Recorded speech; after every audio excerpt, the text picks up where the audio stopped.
Hey everybody, welcome to our very first Velarcana live stream.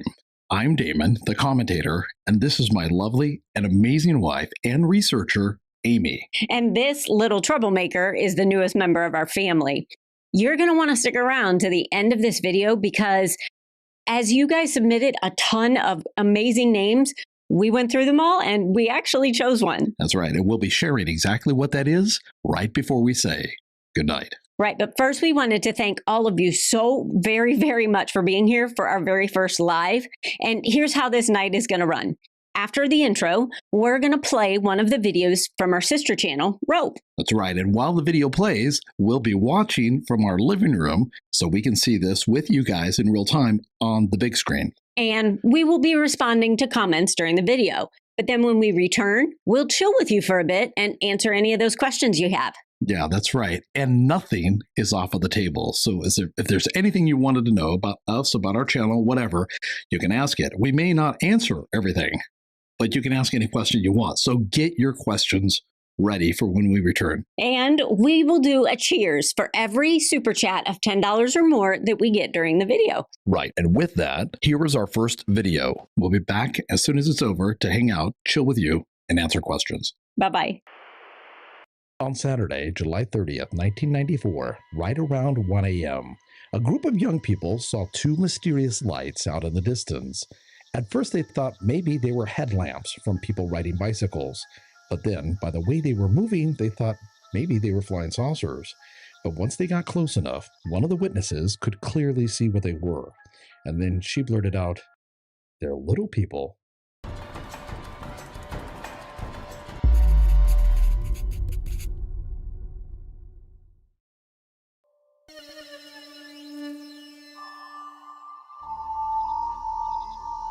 In 1639, a man named James Everall and two others saw a great fiery light in the sky as they were rowing a boat down the river. When it stood still, it flamed up and was about 3 yards in diameter. When it moved, it contracted into the shape of a swine. Over the next few hours, this strange light traveled back and forth from where these men were here in the river to the village of Charlton. Consequently, several people in the village saw this light as well. Well, this continued on for the next few hours, and when this mysterious light finally went away, the 3 men in the boat found themselves a full mile upstream, which seemed impossible as none of the men remembered rowing themselves there, and that of course would have been against the current. It was as if this light had something to do with this mysterious transportation. If reported today, this account would no doubt be classified as your typical UFO sighting, with the men having had been abducted and then their memories altered. But 5 years later, this phenomenon returned, and this time it looked like a man in broad voices. About midnight, 3 men coming in a boat to Boston saw 2 lights rise up out of the water near the north side of town. The 2 lights were in form like a man. They traveled for a small distance and then disappeared. About a week later, 2 more lights appeared. They merged together and separated several times. And while this was happening, a voice was heard upon the water between Boston and Dorchester, calling out in the most dreadful manner, "Boy, boy, come away, come away!" And it would suddenly shift from one place to another a great distance. This happened about 20 times. It was heard by several God-fearing, honest people. Now, that doesn't sound at all like a modern-day UFO abduction to me. As a matter of fact, all through history, there's been sightings of strange lights in the sky and encounters with otherworldly beings. But it wasn't until the summer of 1947, after Kenneth Arnold reported seeing strange objects flying past his plane at nearly 2,000 miles per hour, that the world seriously began to ponder the idea that these lights just might be connected with beings from other planets. I believe it may be a visitor from another planet, more developed than ours. In my opinion, we're just beginning to see things this world never dreamed of. In this video, we're going to consider the possibility that at least some of the strange alien encounters are not what humans have thought they were, and that there is something other than the traditional extraterrestrial visiting Earth, something that's plasma-based and other-dimensional, something that can phase in and out of our reality and seems more like magic than technology. And to do this, we'll be investigating the ideas of a man named Andrew Collins. He's been studying the UFO phenomenon for over 30 years, and he's come to a very different conclusion than the rest of the world. We'll share 3 separate accounts that seemingly support his ideas. The first one was reported in 1956 and is extremely brief.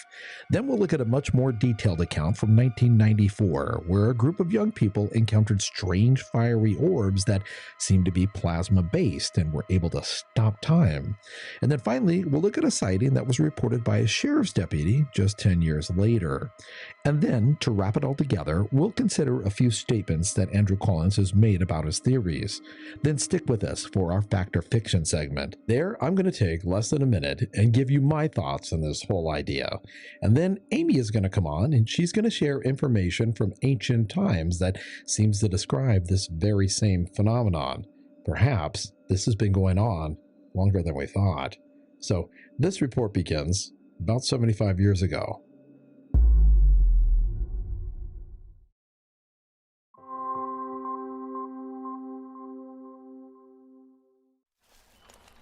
It began just like your typical run-of-the-mill UFO sighting, one like thousands of others. It was the summer of 1956 in Viale, Argentina, and several people were on their way home from work, leisurely walking and talking when they spotted it. It was a luminous sphere floating above a set of railroad tracks right up ahead. Well, everybody stopped talking and rushed to get a closer look. It was about 6 feet in diameter, and it was hovering just above the ground. What made this experience different than, say, a typical UFO sighting was what the people saw inside. It was transparent, and the people could clearly see that there was a man sitting in the center of the sphere. He appeared to be wearing, now this is strange, a helmet, and he seemed to be working some unseen controls, as if he were directly piloting the sphere.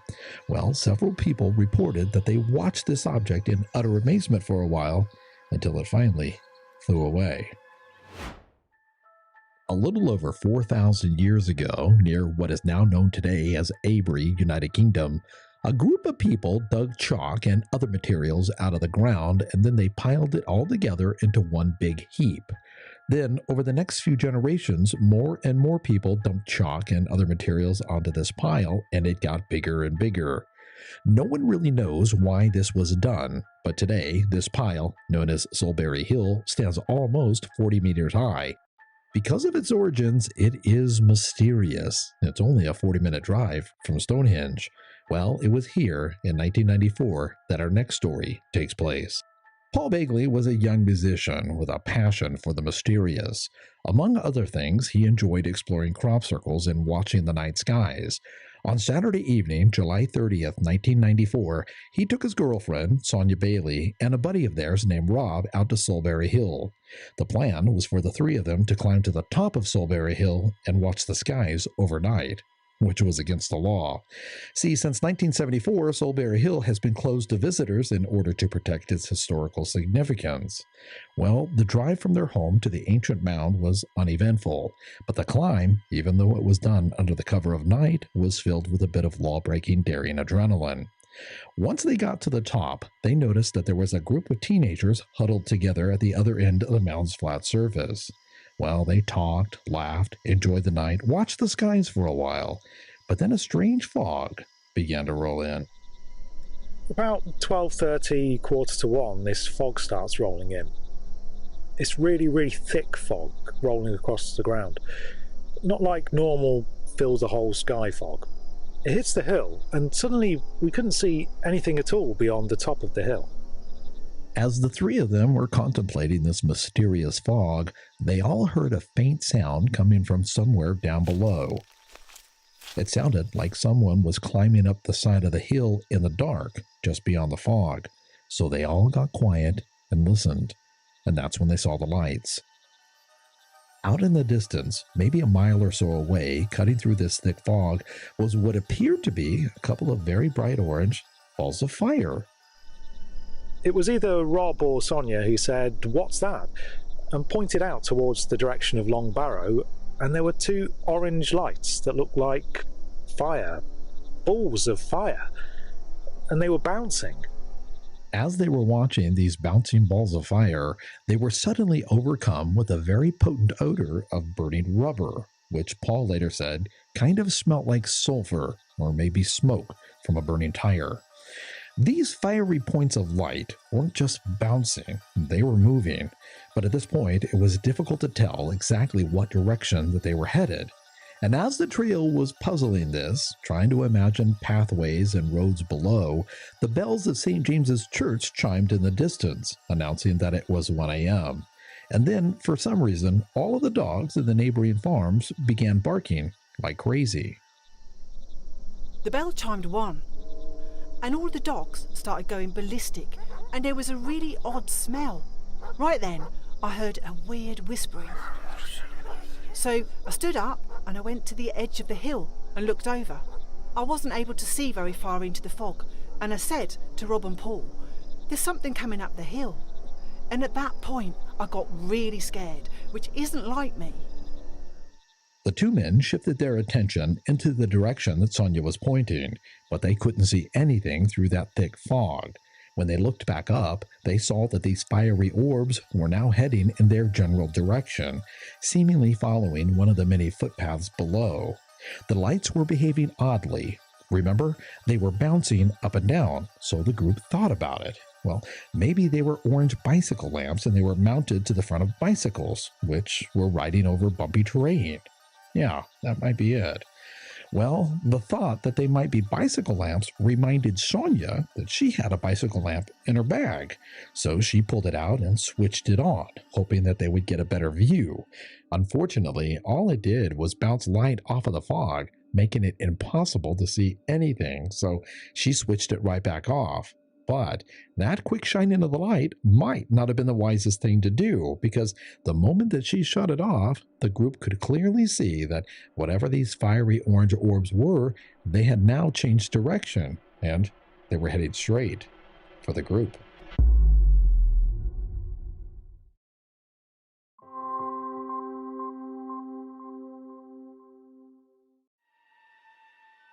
Eerily, at the precise moment that Sonia had flipped her bicycle light on and off, these two balls of fire stopped dead in their tracks and then headed straight for the group. As they got closer, the trio could see that there was something beneath these balls of fire. Etching themselves out of the darkness, positioned directly below these burning orbs, were what appeared to be two three-sided pyramids, like these. As these strange fireball-toting pyramids approached, the group could see that the walls of the pyramids were actually translucent, and there were intelligently moving figures inside.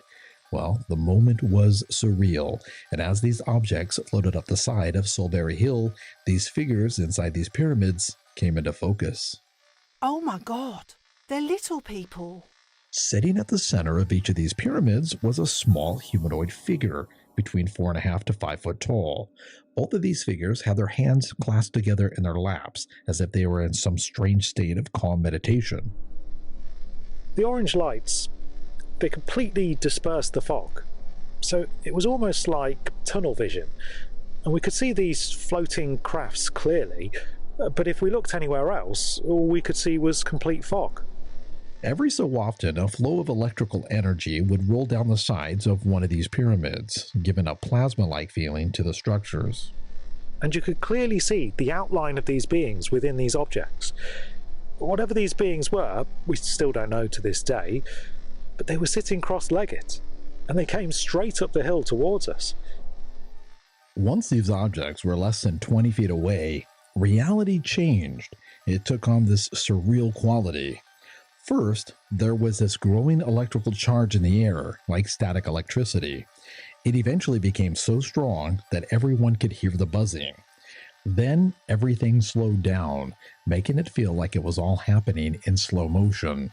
Sonia remembered that at one point she reached her hand out toward one of these globes, and as she did so, she found herself in two places at once. She could still see through her own eyes, but now she had a second vantage point. She was also looking from somewhere behind her, so she could clearly see the back of herself as she was reaching forward toward one of these structures beyond. In this time-slowed state, she began to hear this whispering, A moment later, she realized that the whispering was only happening in her head. Well, the whispering got louder and became a high-pitched crackling. The group contemplated later that maybe these beings were trying to communicate. Just then, Paul and Sonia looked over at that group of teenagers. At first, it appeared that maybe they were sleeping, but as they looked closer, they saw that their bodies were covered with some strange type of greasy black liner, which glistened in the fog light. But outside of this glistening, there was absolutely no movement at all, as if the youths were somehow frozen in time. Everything was very weird. It's like everything stopped, like somebody turned off everything. Nothing moved. Everything was just like suspended. Then suddenly, a pulse of energy, like a silent explosion, erupted from the top of one of these pyramids. And Paul and Sonia watched in slow motion as Rob was seemingly knocked backward by the percussion. When they turned back around, these strange structures were leaving. And as they went, the pyramid portions of them faded into the darkness, leaving only these fiery orbs in view. Once they reached the street, an odd thing happened. The fireballs merged together, becoming a single light source, and then the trio watched as something, or someone, stepped out of the orb. They turned into one ball of light, and then two beings of light. I don't know what they actually were, but they had arms, legs, heads, hands. They came out of the light, and they were holding hands with one another. Paul said that when these beings, whatever they were, came out of the light, to him, it felt like they were stepping through a hole in space. They never touched the ground. A minute later, they stepped back inside of the fireball, and it continued traveling away from Silbury Hill. Shortly after this, the experience was over, and then the trio suddenly became aware of all of the ambient sounds around them. The wind, the dogs in the distance.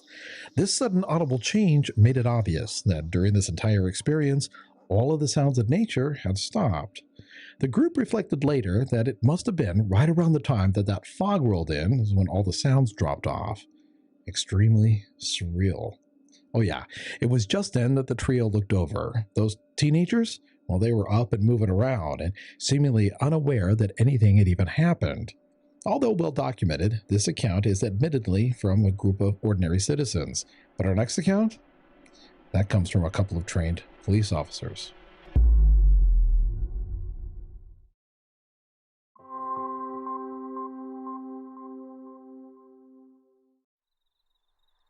It had been a beautiful day on the lake, and evening was approaching.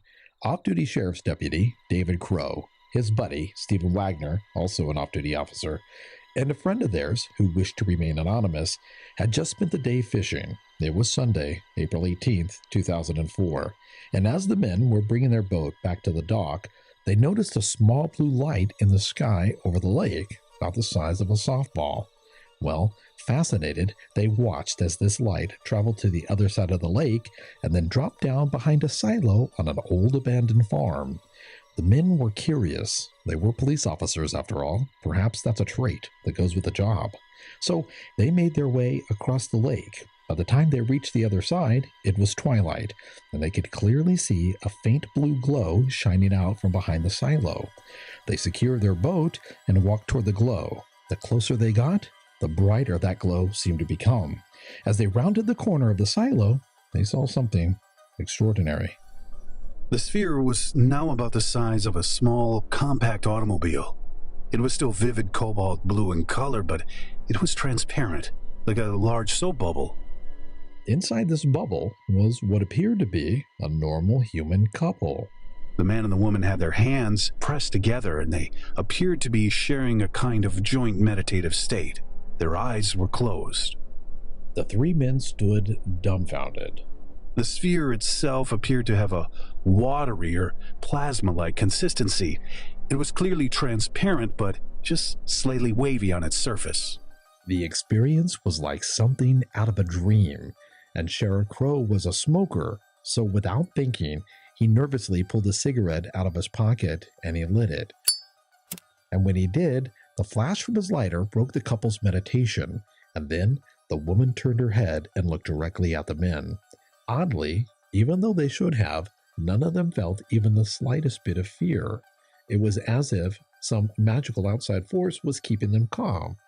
Then, and I found this extremely strange, the woman smiled and waved, to which Sheriff Crow found himself unconsciously waving back. The woman then did something quite remarkable.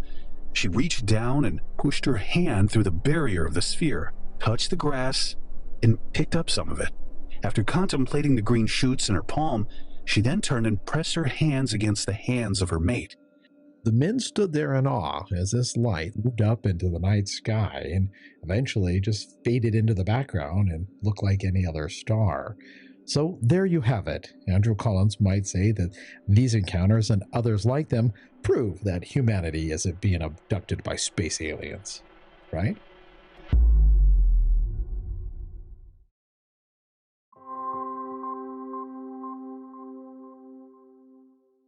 It might seem implausible, but after spending 32 years researching this phenomenon, Andrew Collins strongly believes that most, if not all, of what we think of as extraterrestrial alien encounters are really just conscious connections with higher or other dimensional beings that can transform themselves into whatever images that we might perceive them to be.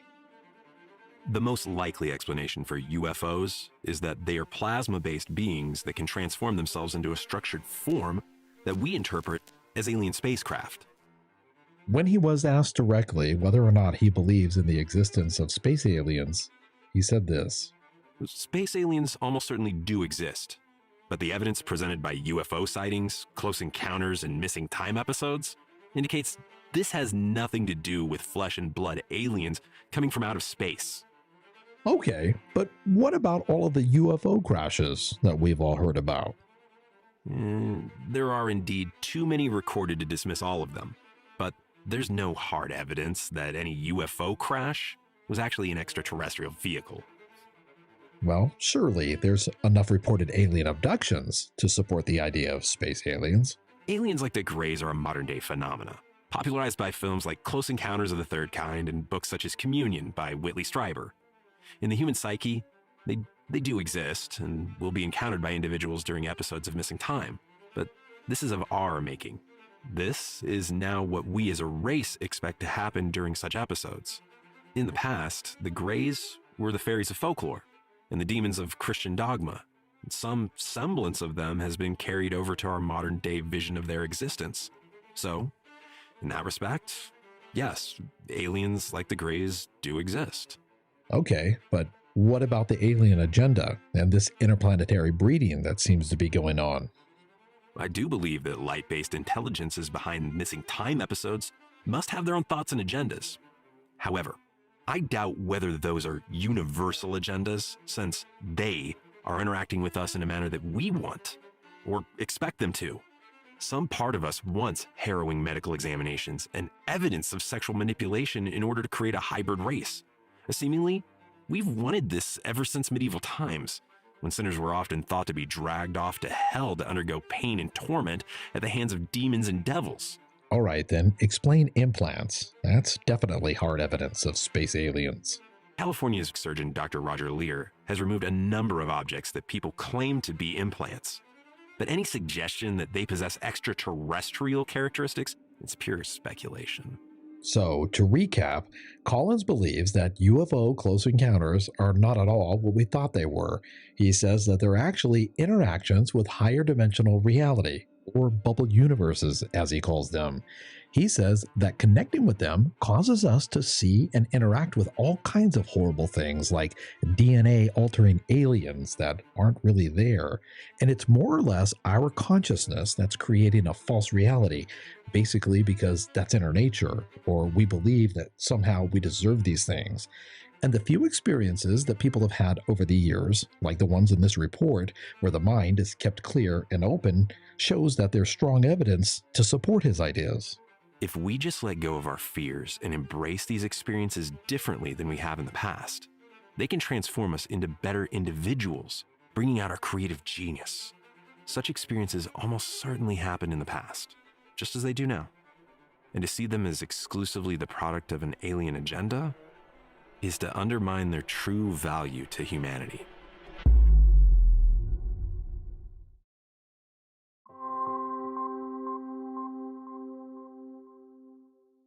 So, what do we make of Andrew Collins' crazy ideas?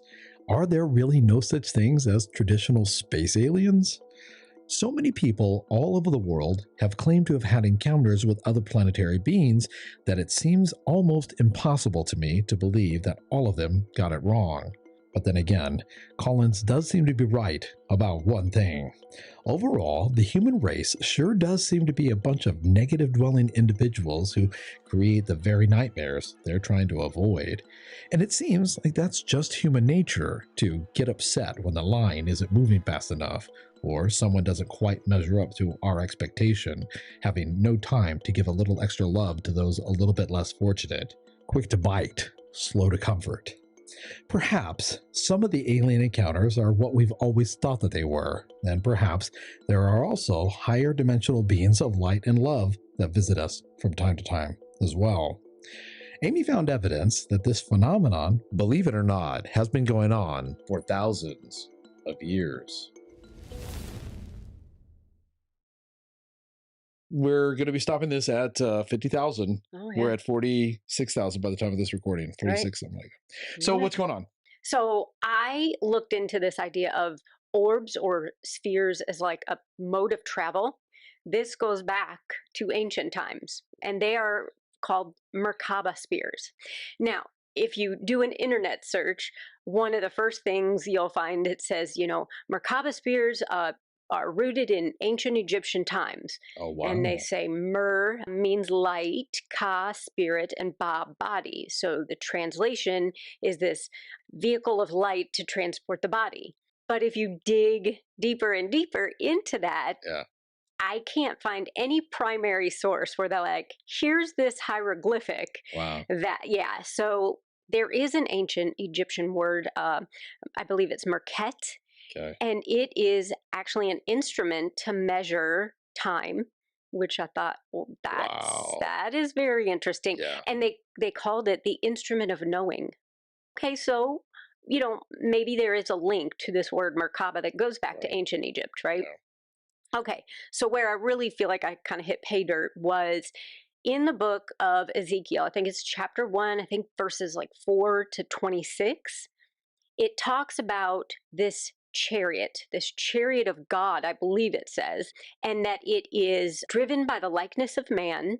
But I thought, wait, the word Merkabah is never mentioned. Well, the word Merkabah comes from the Jewish translation. In Hebrew, Merkabah means chariot. So out of the book of Ezekiel comes this idea of Jewish mysticism, or they call it Merkabah mysticism.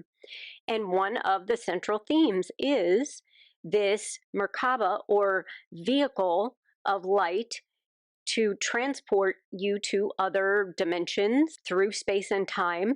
And I thought, wow, that is absolutely very fascinating, right? However, I did find some references kind of stating like only certain people should try to conjure this Merkabah sphere because it is very dangerous. So it's not like a machine. No. This is like you meditate, and then you create your own bubble of. Right. Is it time travel? Is it just traveling in space? It seems to be all of that. It's almost this bubble of this energy that allows you to transport yourself space, time, and it mentioned into other universes, right? So not even, just here. So it's kind of like astral projection, right? Yeah, but some sources say like people have learned, I guess, how to transport their physical selves. Which would make sense if that's what was going on in the story, where that woman reached down supposedly and touch the grass, picked something up. Yeah. So do you think it's possible that somebody could get to the place of enlightenment where they could meditate themselves through space and time? As I read more about it, I was absolutely fascinated. And I wondered, okay, what if people have figured out how to do that, right? And what if these people that, Paul's story and the sheriff's story and the story from 1956, what if there was just something going on in their universe and in their openness to see something that they weren't afraid? Maybe it's possible. I mean, I've heard about people manifesting all sorts of things.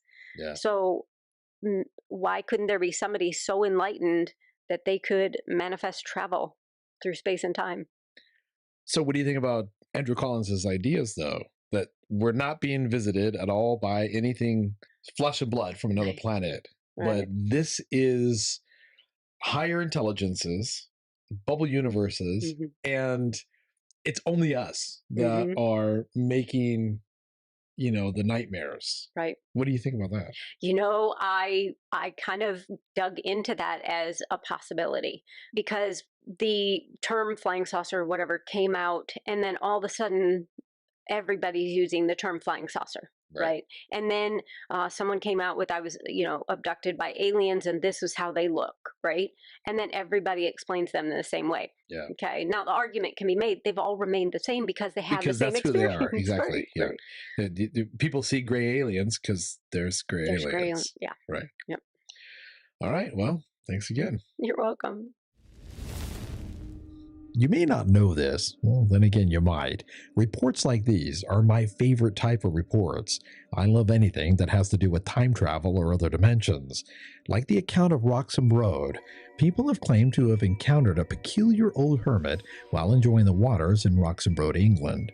Strangely, during these encounters, this hermit introduces one of the emperors of Rome. And just when the visitor thinks that this man is crazy, the landscape transforms, and suddenly it's as if the visitor has been transported all the way back to a time when that part of England was under the control of the Roman Empire. It's interesting because there's a ton of evidence that these encounters have been happening for centuries. And one would think that this old hermit would speak Latin, but strangely, he always speaks whatever language that the visitors do, and that's odd. We did a report on this. We included it in a larger report where we share other little-known time slip stories as well. If you're into that sort of thing and you'd like to see it, it's here. Hey guys, if you've watched this far, then you're definitely a fan. And if that's the case, check out our merchandise on Fourth Wall. We got some pretty cool stuff there, and maybe you might just get roped in. Oh. It's cheesy. Yeah, that is. Mozzarella.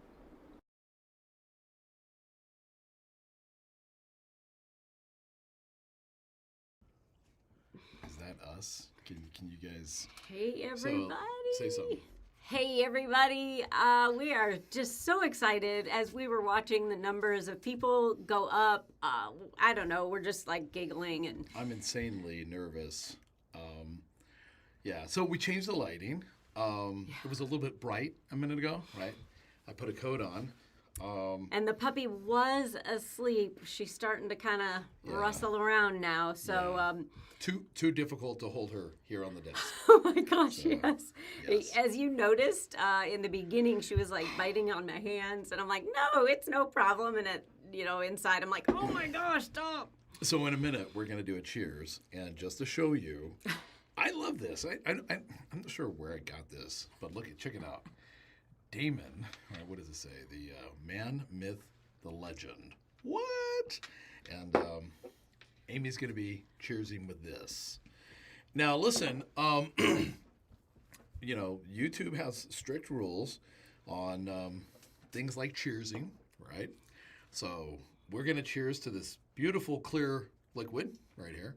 It's just it's, water. It's all good. It's just water. Anyways, we have a few super chats that we have one super chat that wanted me to say a specific phrase. So we'll see what happens. But as far as the other super chats go, we got several that. Yeah, let me start with Barbara Harp. Barbara, you started us off with the first super chat over $10. Oh my gosh, thank you. We so appreciate that. So we are going to cheers to Barbara Harp's super chat. You want me to say them all? Or? No. I'm going to... I can't do them in a row. I'm the lightweight. Now listen. We said we would cheers. We didn't say that we would just, drink. So, not that thirsty. So you got to stop with the super chats, all right? $10 or more, we thought, well, that would put a limit on it. And then we get like 1 billion of you guys. Listen, I'm really, really nervous. I've done lives before, but for some reason this feels really different. to me. I don't know why. So this is yours. All right. So while he's doing that, some really interesting theories, you guys. Is that too much? That's plenty that you guys had about those Merkabah spheres. It's just water. You know, time travel is one of the leading theories on those Merkabah spheres. I'll be generous with mine. And people also that I read talked a lot about astral travel, and some people say it's the same thing. Others are like, no, it's not. The astral dimension travel is different than time travel. But it was very interesting. The more I researched into the history, the more the warnings started to come up. Like, this is only for the most learned sages. Do not summon the Merkabah spheres. You know, not that I was like, well, how do I do it myself? I'm just saying in the research, dating back thousands of years, it was like, do not mess with this. Can be dangerous. All right. So this is to Barbara Harp. Barbara Harp. All right. So, yeah. What? How much? What did she do? She did $19.99. So this is to our. You know, if you would have made it 20, would have had to do it twice. No, stop. All right. Thank you, Barbara. Thank you so much. I mean, every little bit helps right now. You know, as you guys, most of you know, we've been doing this since 2022. What? We got into this not knowing anything about what we're doing, and we did the, TSO. There's probably a few of you that are from the TSO days when it was all fuzzy film and everything else. So it took us a long time to learn how to be compelling and how to be interesting. So, thank you. Every dime helps because we have been self-funded for over 3 years. So every little bit helps. Thank you. All right, so this is to, what is her? Barbara Harp. Barbara Harp. I have to chase her. Yeah. I can't handle it. Yeah, I get you. All right, so Barbara Harp. Thank you.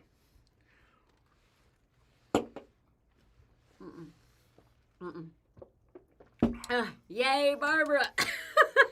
Thank you, Barbara. Woo.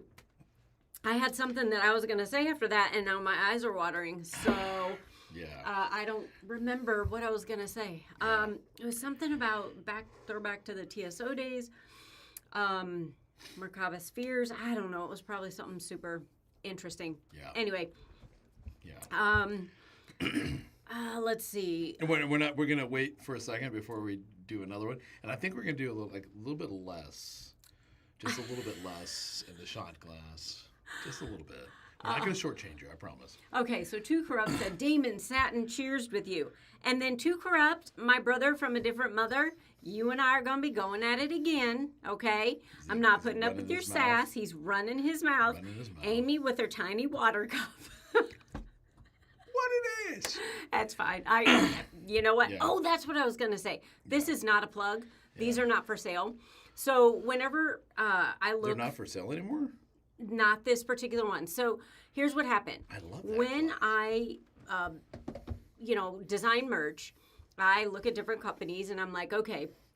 And then I always order a sample. Well, I ordered a sample, and this was way back in the rope days.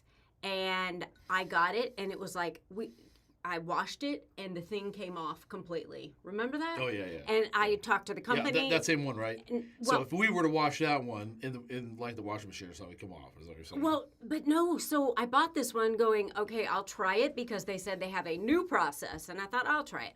Yeah. I have used this one it's not for sale. So again, no plug. But I thought it was kind of cool that, there's these glasses you can get, and supposedly if you don't wash it in the dishwasher, that doesn't come off. And when you feel it, it feels to me like it's just a sticker. It feels like it's but on the surface. It doesn't, I don't know. So far it looks pretty cool. But that's kind of cool, right? I mean, come on. Let's look at it. Okay. I mean, look at you can tell we've been drinking, can't you? Water. So look at that. Isn't that cool? I think it's cool. How many of you guys dig the new products that she's designed with our new mascot? How cool is that? Yeah, that's always fun. That is fun. She's so photogenic. I'll be posting more and more pictures. And if you are on our Buy Me a Coffee, I do post like just candid pictures there more than on YouTube, kind of just as a thank you for the people who are members on Buy Me a Coffee. Oh, we also have to thank, we got a person that joined a membership today, Letta Miller. Yeah, Thank you. Yeah. She joined level 1 membership, so appreciate that. Yeah, thank you. Do you remember any questions? No, I don't remember any questions. But, so, yeah. Yeah, the water's hitting me there a little bit. One question was, Amy, are you Irish? No, actually. Eyes of blue, totally German and Swedish descent. I love her so much. Yeah. And it's not just the water speaking. It's not. We're gonna have to cut them off. Okay, to corrupt. Let's do our next cheers. Oh my gosh! All right, this is to King Farmer. So King Farmer. King Farmer, thank you so much. Are you still on? I hope so. Listen, if you guys had specific questions and you already sent them, please just type them again in just a minute. We'll take them one at a time, but there's a lot going on for us tonight. So, yeah. All right.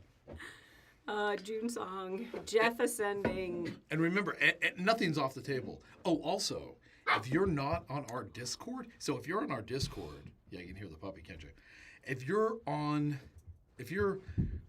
join our Discord, you can communicate with us throughout the day, right? I mean, it's not that big yet, and maybe it'll never get. Maybe this channel's never going to take off. But now, check this out. No, just this out. That was for. That was for Barbara. Barbara, yeah. But check this out.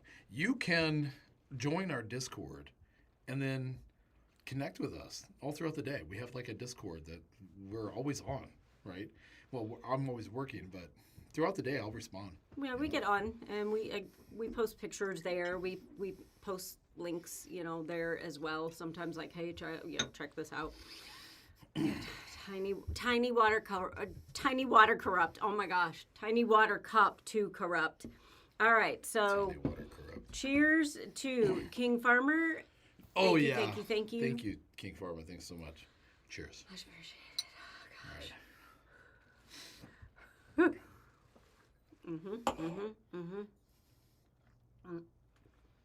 Look at that. We got somebody just joined the Discord. Oh, yay! Somebody else just joined the Discord. Oh my gosh, that's awesome. Vess is responding. He's responding. That's great. I saw somebody joined Facebook as well. So this is super exciting. All right, I have your first question. All right, okay.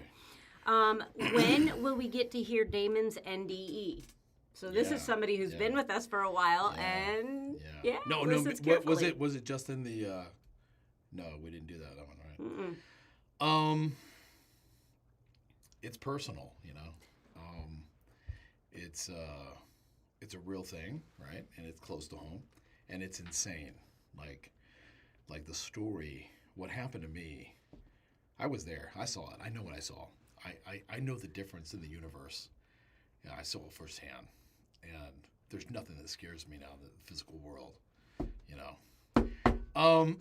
Tell you what, when we get to 100,000 subscribers, I'll do it. All right, I'm writing that down, Ruined Temple, because that was your question. So Damon says at 100K subs, he'll share his NDE. Wow. All right, I just wrote it down. Yeah. All right, Pammer said she used to be a bartender and you're cut off. She's so cute. Let's see. I'm home, so the keys are locked away. I'm not driving. Jeff Ascending says, I'll have to check out your Discord. Yes, check it out. No, that's not how you do it, right? Check this out. I don't know. How did y'all meet? JIF13. How did y'all meet? Yeah. Go for it. Yeah. This was great. I'm going to say a little bit, but then I want her to talk, all right? So I was a financial planner, and I also owned another company. And I was in Charlotte, North Carolina. And I was at a gas station. And I saw her. I thought she was gorgeous. I didn't know at the time that she was actually separated from a previous relationship, and she was living with a friend. And it just happened. It was really, really fresh. But we met at a gas station, and the rest is history. So you tell. Yeah, it was really great. You know, you think at a gas station, what the heck? Yeah, I'm pumping gas, and he says something super clever, and I'm like, come on, you know, you could do better than that. And we kind of started talking, and I thought, wow, he actually is super intelligent and makes me laugh and very interesting. And so he's like, can I have your number? I'd like to talk again. And I was like, okay, sure. So I started. So then after that, she stood me up 3 times. Like I called her, we talked, I'll be there. Nope. She did call back and say like 20 minutes before, I can't make it. No, it was probably 2-3 hours before.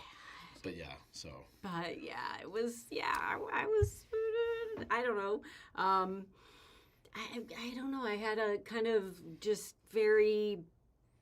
didn't believe like I could, have that kind of level of connection. And I love her so much. And then we did. And I will have to tell you, when we met, his arms were... I was working out a lot back then. 21 inches, I think. Yes, I stopped, but yeah. And they were about 20 inches. And I was like, okay, dumb jock. Terrible me. That's a terrible thing. Don't do it. Yeah, that's what she told me later. I had a 34-inch waist. I had 20-inch arms, because I was in the gym several hours a day. And later she said that one of the reasons why she kept standing me up was because she didn't want to be with a dumb jock. But one of the reasons why she finally said yes is because we kept talking on the phone. And she kept going. She's like, well, he's not as dumb as he looks. Yeah, I can use the restroom. And, oh, sure. And please don't think that I'm shallow. I am not. I'm much shyer than Damon is, which is funny because on these live streams, I am less nervous. But when I have to get in front of the camera and I know the camera's recording, I'm a mess. Someday we'll share the bloopers because he has to be very patient when we record my very short sections because I do get tongue-tied. I get very nervous, and he's super patient, so that helps. But anyway, I was before this life, I was in education for nearly 30 years, so it was crazy. I'm looking now quick for any more questions. First live, first super chat. I thought you were going to bring a puppy back. Darn it. Yeah, we can do that. Somebody asked, what's the puppy's name? Thing. We will reveal her name at the end. She's just a lot feistier right now. It says audio is low for Damon, so... Is it low now? What if I come close? Look at her. Look at that face. I can try to fix the audio. I got to be a tech guy. Okay. All right. I know we have 2 more cheers to do before we skip ahead to our... sorry, I was distracted. Is that better or is that too loud? Oh, why the paranormal? Great question, Lavastad. Why the paranormal? Has it always been your passion? So for me, I was a teacher. Then I was a teacher of teachers, and then I was an adjunct college professor, and then I have worked for some pretty giant ed tech companies, which I really loved because I got to be super creative and try to design math lessons. My jam has always been elementary mathematics. Some people get really supercharged with teaching kids how to read. Mine was teaching kids how to be numeracy literate, or just are comfortable with numbers and operating with numbers. Anyway, so I have always taught my students to think outside the box, to question, right? I want them to learn, but then I also wanted them to think about what if, what else, how else could we make this work? What if we did this, and think outside the box. So I've always looked at things that aren't what you'd call scientific as interesting. And I'm not going to get into my long story. You can watch our Cokeville Miracle if you want to hear about one of my encounters. We can play that next if you want. No, that one's long. We can make it the last one. Okay. So finish up with that, because I want to ask them a question about these Okay. lives. If they like these lives, we'll do them every few months. But go ahead. All right. So I've had several paranormal experiences. Like I said, not going to go into all of them. But my first one was when I was in the 8th grade and my sister died. And Yeah, so we got to play that next. I had an experience seeing her after death. So that, Lavastad, to answer your question, why the paranormal? For me, it's those two things. It's because I've always wanted my students to think bigger, to think about what ifs, and then also because I've had experiences, and that was just my first one. Yeah. How's my mic, guys? Is it better? I don't know. So I love my dog. So for me, it was I had a near-death experience when I was extremely young. About 50 years ago, maybe a little bit more. To tell you how old I am, right? How's my mic? Are they saying it's okay? I can't find it yet. No, should be coming. Yes, corrected. Okay, great. So, forgive me. I've been drinking water, so I'm slow. After my near-death experience, and for the rest of my life, I saw life differently than everybody else, right? And I remember reading this paper in the late 1800s. I didn't read it in the late 1800s. I was just like, that phrasing is great. I remember Time reading traveler. this paper from the 1800s. It was 1895, and it said, "We have figured out everything there is to physics. Now all we got to do is dot the I's and cross the T's." And right after that came quantum mechanics and relativity with Einstein and shit. Oh, can I say that on the live? Yeah, I think. Every generation seems like they think they know it all, right? And one of my least favorites is Sean Carroll, and I don't like to talk bad about people, right? And Neil deGrasse Tyson, and these guys, they're fine. They're smart guys. I like them, but they're so narrow-minded because they just know it all. And I bet you, if they could, go to the newspaper, they'd be like, "We figured it all out. Now we just got to dot the I's and cross the T's." But yet, what's coming next, right? There's so much that we don't know. And I thought, well, if we're going to do any kind of YouTube anything, I want to do something that asks the question, what is out there? What's up? There's got to be more, right? I don't know what it is. You guys know that I'm the skeptical one. I'm always going, let's get a little tighter with this. So that's me. But real fast, if you like these lives, I want to say this. If you like these live streams, then maybe what we'll do is we'll play one more video tonight, the Merkabah, the Cokeville Miracle. In that, we do our own commercials. Why? That's so stupid. We do our own commercials, and so YouTube wouldn't allow us to do commercials with that one because it had real footage of a terrorist attack or something like that. So I can play that next, and in that, Amy shares her story about her sister at the end, where she tears up, and it's kind of an intense moment, and we have it on film. We'll play that next. We'll come back. We'll answer some more questions, do some more cheers if anybody else wants to do super chat, which may not be a good idea at this point.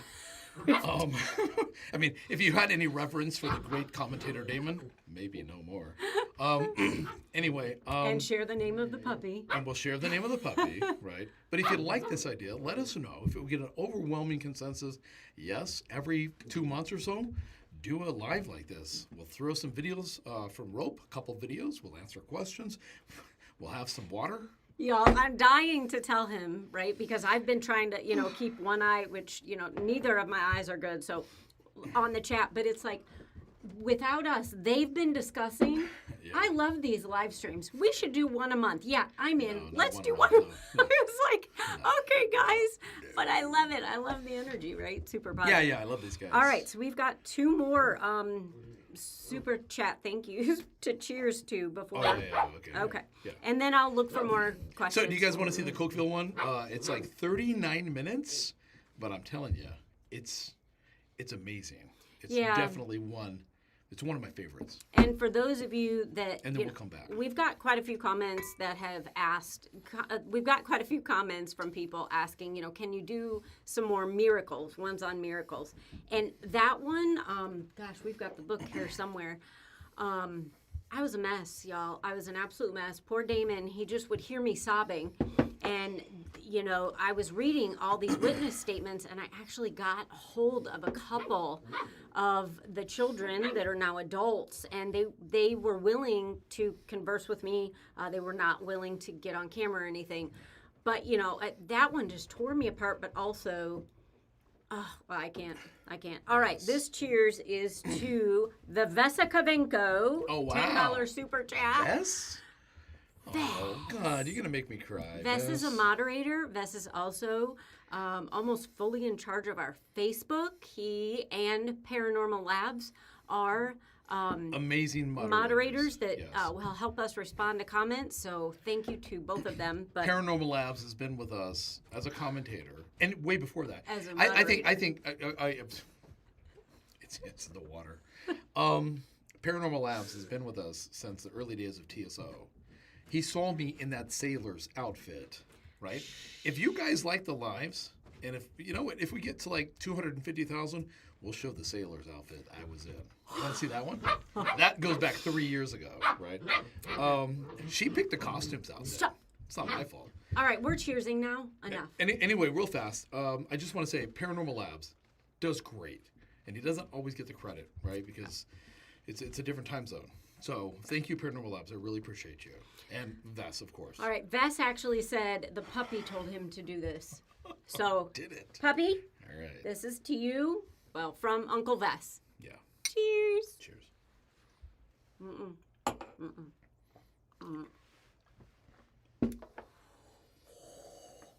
I'll be cursing you in the morning, Vess. All right. We have one more. It's your favorite, too, because they asked you to say that special phrase. So I the biggest what is it? Rebuke I get. This is crazy. What do you guys think the biggest slander or hatred, the hate I get? It is people say, stop using that AI voice.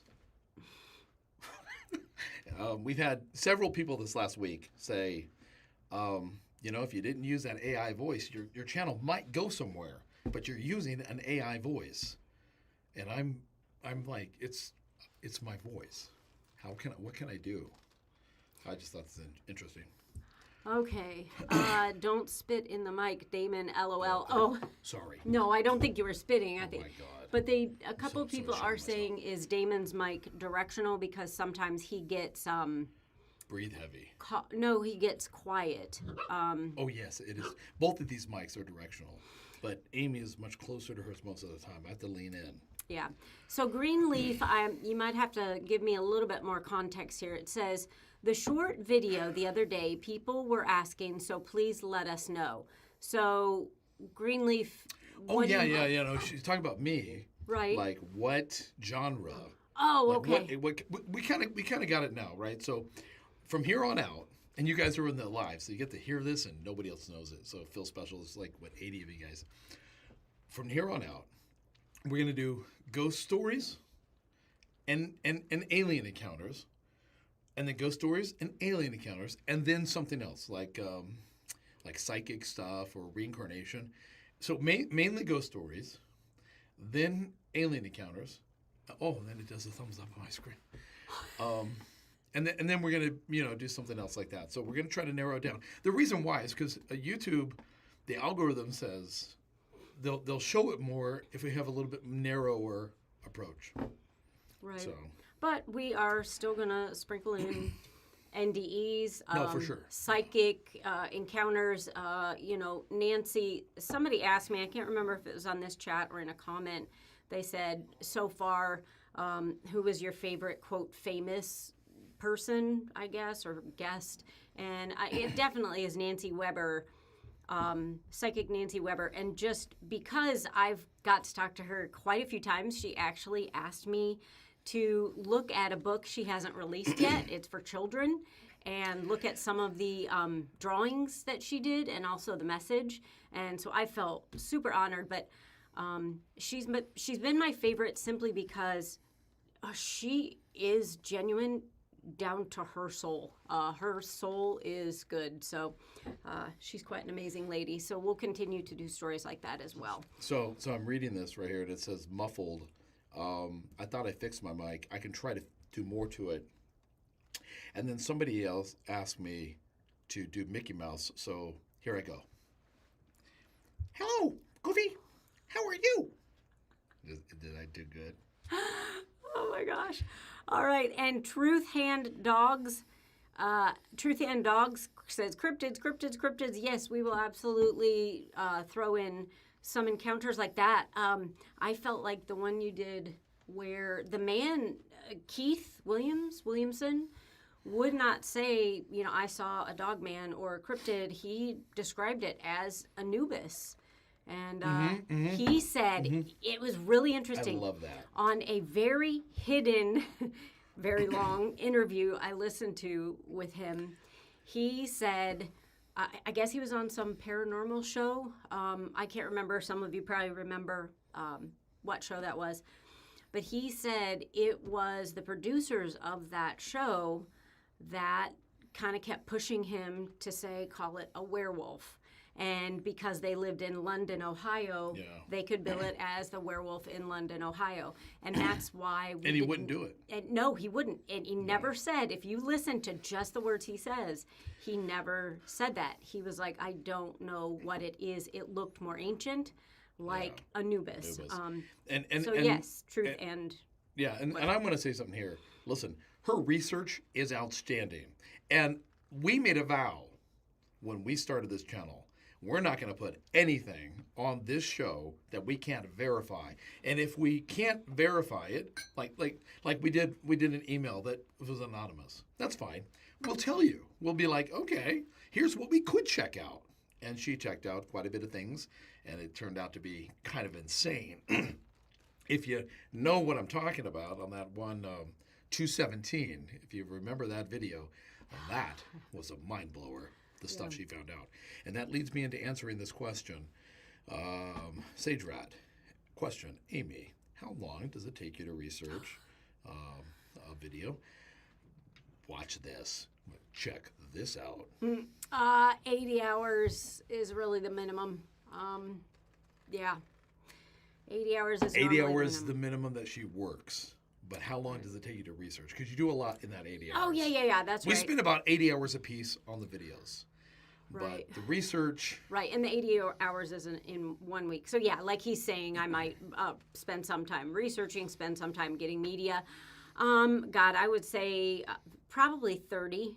I would say 30 to 40 hours. 30 to 40 hours, just the research, concept, the one. One deal, Yeah, so some of it is reading a book. Some of it is calling the person, talking to them if they'll talk with me.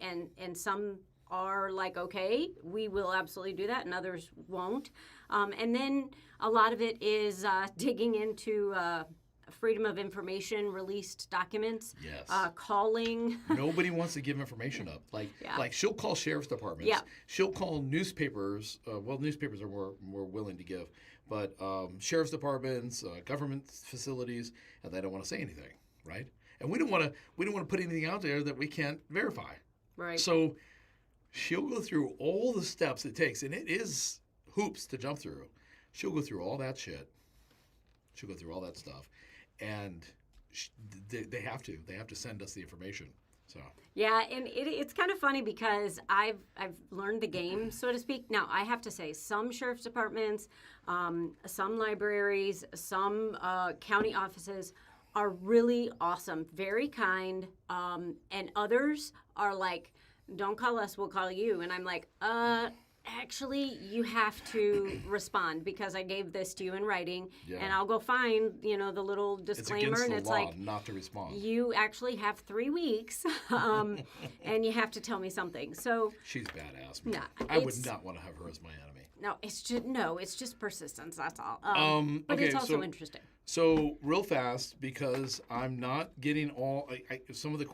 I don't want you to think we're not answering questions. So do me a favor. If we didn't answer your question, please type the word question in all caps or something like that. It'll pop out. We have a lot of people scrolling through here with typing, and I don't want to shortchange anyone because I love you guys. We got one more cheers. We got one more cheers, and this is from TV Treasures, and they said, all right, we're going to give, he said, she said, I'm sorry, TV Treasures said, here is a super chat, Yeah. but I want Damon to say, check this out. I already did several times for I'm this, sorry. so we don't have to cheers. We have to cheers to this person. Maybe we can okay, a little cheers, because check this. No, I can't do it. You can't put me on the spot. I'll tell you what. I have had quite a bit of water, and check this out. I'm gonna have some more. Okay, see, there you go. Did I do it? Are you still on TV Treasure? Let's see here, a little tiny bit here. There you go. Yeah, so to reiterate what Damon said, Yeah. if you have a question, type it all in caps, please. If we don't get to it this go round, did you just say a little bit more? I did not say that. Okay, I love you. I love you so much. I'm so grateful. To TV Treasures. To TV Treasures. What, chaser? Chaser.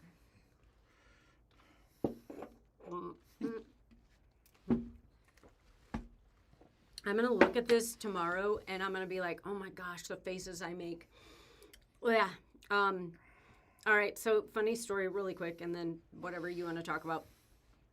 It just reminded me when I said the faces you make. So I used to give lectures, talks to, thousands of people about mathematics. I'm sure everybody's like, everybody must have been asleep.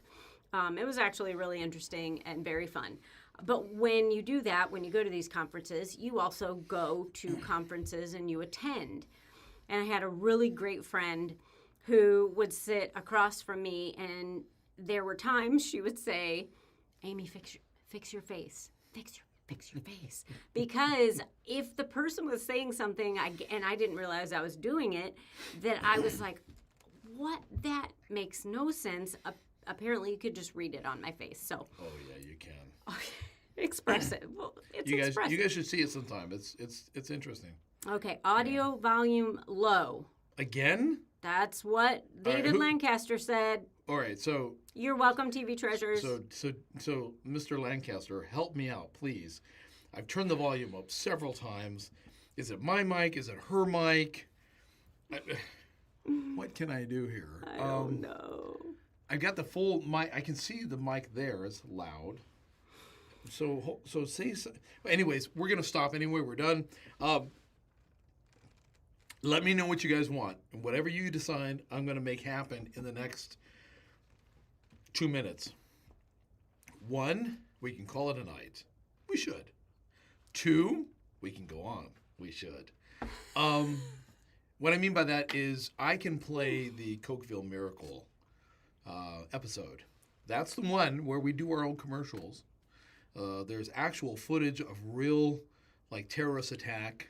YouTube wouldn't allow us to do commercials. But no physical harm to any person. You can't do that. But it's truly an uplifting video. And in the video, at the end, Amy talks about her own personal experience, and she actually truly tears up. If we can play that, it's 39 minutes. Then we can come back. We can have one last cheers. Well, if anybody super chats. And then we can, decide if we want to do this again every 2 months or whatever. What do you guys think about that? All right, so go on. That's the same person. That doesn't count. Please continue. 1, go on. Okay. Detective 2, Whiskers 2, please. Amy Silva, go on.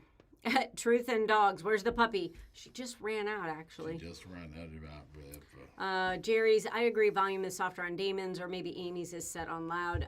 Detective Whisters, go on. No, Truth and dogs, you didn't miss the puppy name. We're going to let that cat out of the bag. Sorry, puppy. Either right now or after we go on. So are we going on?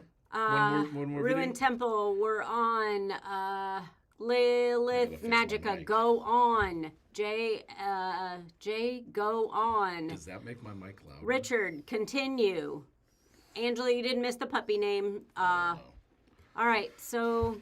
Anybody want to do you can't quit on us now? Internship for tech? The tech giants that we aren't. All right, keep going. TV treasures. All right, so nobody said stop. Nope. All right, so one more video. So what we're going to do is we're going to do one more video. We've already cheers everybody, right? So listen, if you, during the video, if you want to do a super chat, well, that's fine. But, wow, that's cool. Sorry. Somebody just followed us on Facebook. That's kind of cool. If you want to do, for us to do any more cheers, which may not be a good idea at this point, we are home and we're not driving, so we're safe. But we're gonna put on the Cokeville Miracle. Now I'm gonna lean forward, and it's gonna look like I'm coming into the camera, but I'm not because we're not very tech savvy. I'm gonna get it set up while she talks to you about I don't know what, and then it's gonna start right away. So yeah, because I don't know how to make it pause. So it's just we're gonna be here and we're gonna be gone, and then we'll come back and reveal the puppy's name. So if you want to know the puppy's name, and we know what it is now, you guys picked it. Oh, yeah. We'll be back. All right. Okay. And keep chatting amongst yourselves. Like Damon said, he's leaning in. He'll start the video. When it starts, it'll cut me off, thank God. And then after that, we will be back to answering questions and share the puppy name. We love you guys. I can't say that enough. It's not the water talking. We truly appreciate you. So much more than we can there it is. say. Right, so here we go. The Cokeville Miracle, truly a miracle. Now listen, guys, it's going to start, and you're probably going to miss the first 4 or 5 seconds because I don't know how to get it to buffer between us because I'm stupid. Stop. On May 16, 1986, a madman with a bomb forced his way into an elementary school, and he demanded a huge ransom, promising that he would kill everyone if he wasn't paid. But then, right smack dab in the middle of all of this chaos, dozens of witnesses claimed that they saw these mysterious yet familiar beings somehow float into the room through the ceiling.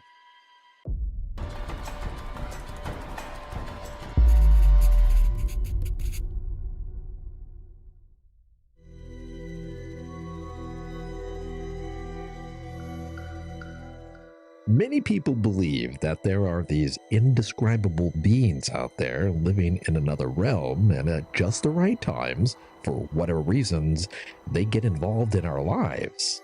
For some, they just work in the shadows, never really showing themselves, and no one really ever knows that they were there. For others, they give inspiration that most people just claim as their own. But for a few, these beings get so directly and so profoundly involved that there's no denying they exist. We hear about these stories all of the time, but usually just dismiss them because they don't happen to us. Like this one from Donna Ferguson. It was Monday afternoon, June 15th, 1998, when it happened. Donna was in the hospital. She had just given birth to a healthy, beautiful baby girl named Jessica.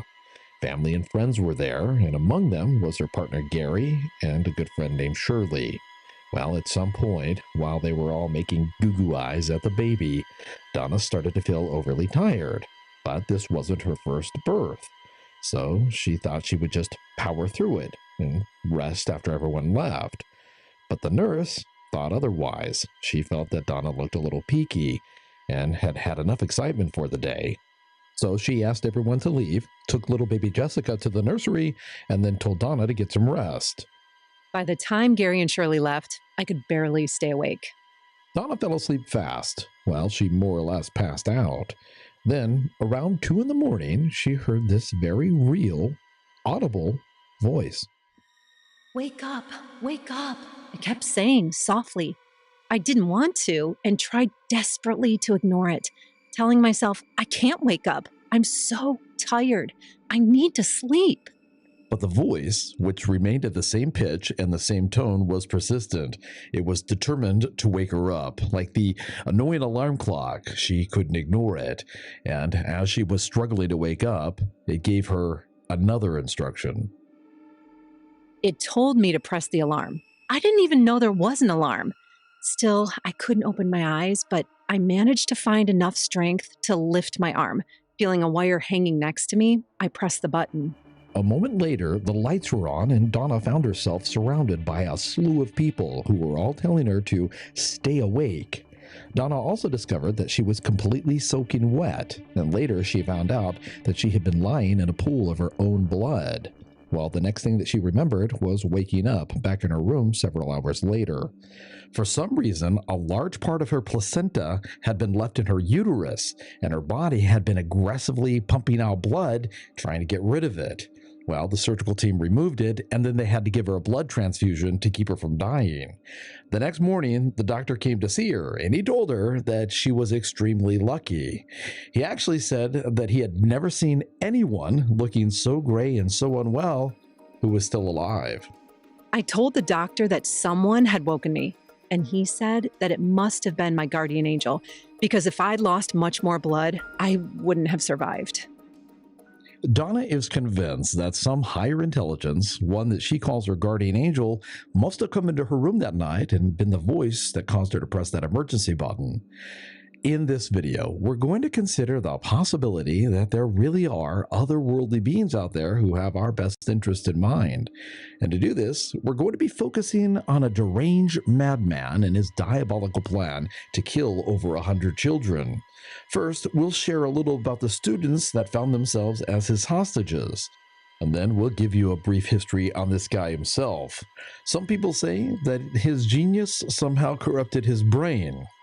Then we'll take you through the planning and the execution of his horrific plan, using his own journal notes and police records.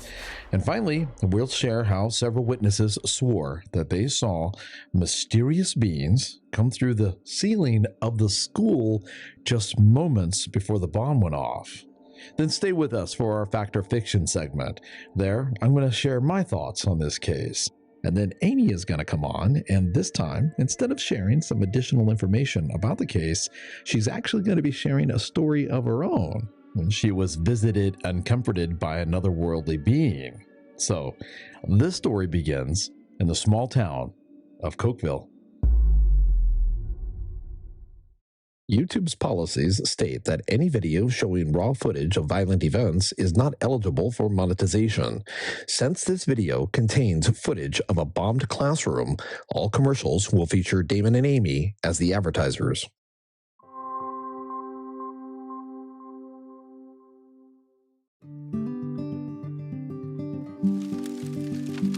One would be hard-pressed to find a town more close-knit than Cokeville. Located in the Mountain West subregion of the western United States, Cokeville, Wyoming is one of those small towns where everyone knows just about everyone else, and in this case, in a good way. And back in 1986, it was pretty much the same, with a tiny population of right around 500. And a full quarter of the population were of elementary school age, and they were at school that day. Like 7-year-old Katie Walker. She lived with her family just blocks away. She had 2 brothers and a sister. Sadly, her sister Rachel and one of her brothers, Travis, were at the school and among the victims when it happened.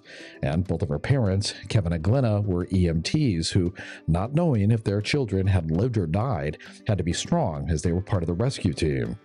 Not far from the Walkers lived Nathan Hartley. He was the youngest of 4 children, and he too was there when the bomb went off. His mother was a stay-at-home mom who gave all of her time and attention to the family.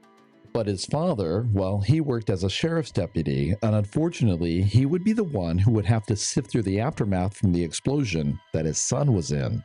As a matter of fact, there were 135 students there that day, and even if their parents weren't EMTs or in law enforcement, most of them had raced to the school and had gotten there right after it had happened and had to act with hearts in their chest as first responders, not knowing if their children had lived or died.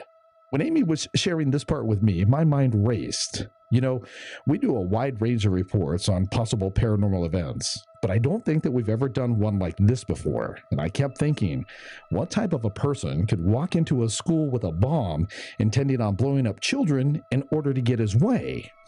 Images of Manson and Hitler and Satan all ran through my mind. And then she showed me his picture. Enter David Gary Young, your typical, decent-looking, unassuming bad guy. David Gary Young was born on June 12, 1943 in Albany, California, but he wasn't named until a bit later when he was adopted by Howard and Eva Young.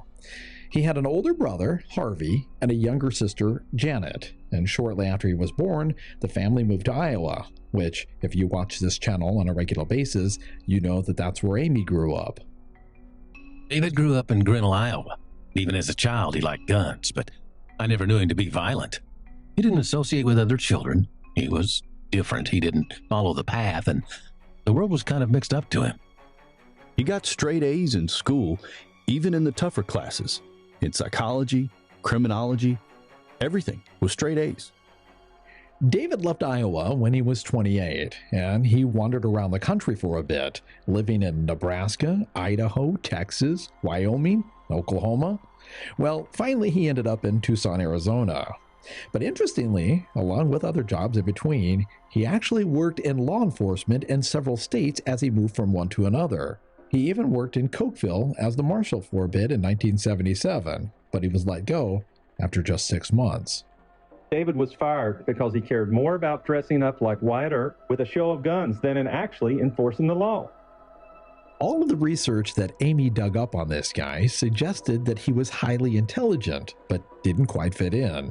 Several sources said that he was constantly trying to disprove the existence of God using math, which ultimately resulted in his manifesto titled 0 = Infinity.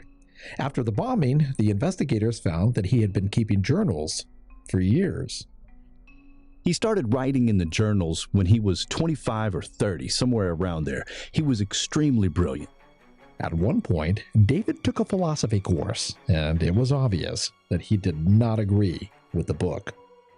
In the margins of the textbook, he had written all of the things that were wrong with it. Hartley said that although David disagreed with his class, it somehow fundamentally changed his view of reality. He started believing in reincarnation. Everything from that point on was totally focused at the next world. He called it the BNW. We later discovered that BNW stood for Brave New World.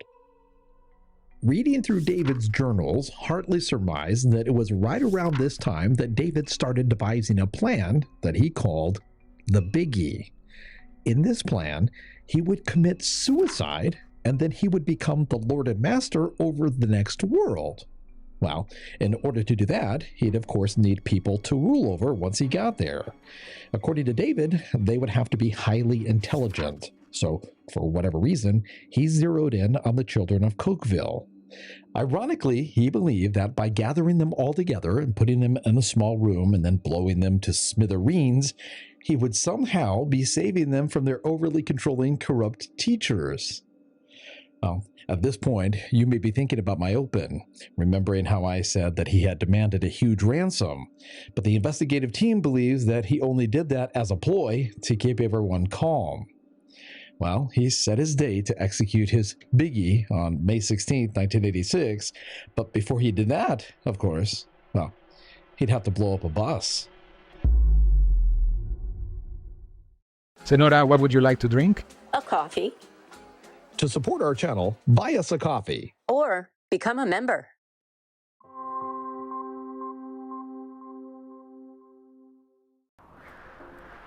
It was Wednesday, April 30th, 1986, and David was out in the Arizona desert preparing an old abandoned school bus. Along with deadly pieces of shrapnel in his homemade bomb, he also packed it with a powdery compound. Once ignited, this powder would float in the air and it was flammable enough to burn. So, if the shrapnel didn't do the job, this powder would incinerate every cubic inch around ground zero, making it impossible for anyone in that vicinity to survive. This, of course, was just a test on an empty old school bus, but it would tell him if he had designed the right type of explosive or not. Well, he finished his prepping and then ignited the bomb. And then, kaboom. The bus exploded. No one knows if he smiled at his success or not because no one else was there, but with such a twisted mind, it's hard to believe that he didn't. Somewhere along the way, he convinced several poor souls to work with him. Of course, initially, he kept the truth of his plan to himself. He simply told everyone that it was all about a new energy source, and then he would show them how he could make the air burn. He got 3 people to invest money. He got his daughter Princess to kind of be his gopher, and he got his wife Doris to help him organize things. It's thought that his wife probably knew a little more than everyone else. Doris and Princess drove to Cokeville on Monday, May 12, 1986, in order to scope out the town. They did this, however, under the guise that they were visiting Doris's daughter. Then, over the next couple of days, the 3 investors were rounded up and David put them up at the Lazy T Motel in Cokeville. Then, on the 14th, David called a meeting where he handed everyone a copy of this. It's 0 equals infinity, and it's basically his proof that mankind is nothing more than a social construct, and that everything that humans believe in has been taught, and that real truth isn't something that one can learn, but rather it just is. In this paper, he talks about a lot of things, but he sets his premise with Socrates, referring to him as being reputedly the wisest man of his time. And he quotes Socrates as saying, "As for me, all I know is that I know nothing." And then he goes on to say that this knowledge of nothing is all we have for all the lessons of history. These 2,400 plus years, Christ, revolutions, insurance, relativity, moon and space probes, crusades and inquisitions, Shakespeare, Newton, medical science, hydrogen, fusion, metallurgy, Hitler, electricity, government and law, etc. The answer to this concern regarding the nothingness of knowledge is rather yes or no. The knowledge of nothing is all there is to know, but 99.9% of us don't even know that. At the end of this meeting, one of the investors demanded to know, what in the world are we investing in? Why are we in Cokeville? And what in the world is the plan? And David told him to stop asking questions and just trust him, to which the investor said, "All right, well, enough is enough. I'm done with you," and he left. Later that evening, David had his daughter paint the windows of the van white so that no one could see inside. Then he went into the bathroom and assembled the bomb. The next day, David and his daughter woke up before sunrise and loaded the van with weapons, wires, canned food, and other supplies. Then, right around 6 a.m., they mailed a copy of his 0 equals infinity manifesto to the then president, Ronald Reagan, and to several news agencies. Later that afternoon, everyone was taken to the Best Western Motel, and then they all waited for tomorrow. On the morning of May 16, 1986, they all checked out of the motel, put their luggage into David's Subaru, and then headed to Cokeville in the rented van. Now, get this. Along the way, they stopped several times for smiley, touristy type group photos. It kind of gives you chills when you think about where they're headed, doesn't it? Well, they got to Cokeville right around 11 a.m., and I wish that I could tell you that some mysterious force stopped them from taking over the school that day, or an angelic being came down and kept that bomb from going off. But I can't. However, what did happen? Well, that was much more of a miracle than that. Oh my gosh, look what I just got. Is that rope merch? Yes, it is. Get your rope merchandise today at Fourth Wall.